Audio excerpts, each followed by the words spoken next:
Hello বন্ধুরা, দেখো আমাদের বাড়িতে জল হয়েছে। অবশ্য রিয়া বারবারই খবর নিয়েছে, আমাদের সবসময় নিয়েছে, উঠতে বসতে সবসময় নিয়েছে আমরা কেমন আছি না আছি।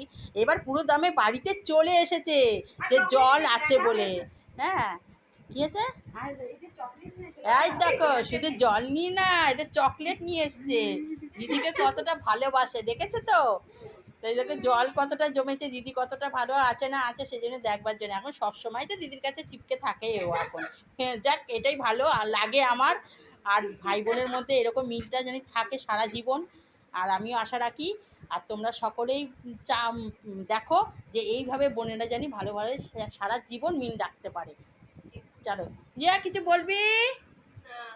একটু বলে দে।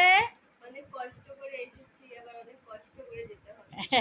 দেখেছো, অনেক কষ্ট করে, মানে কত জল জমেছে তোমাদের শেয়ার করেছি, দেখেছো? সেই জল ঠেঙে আমার বাড়িতে এসছে দিদিকে দেখবার জন্যে।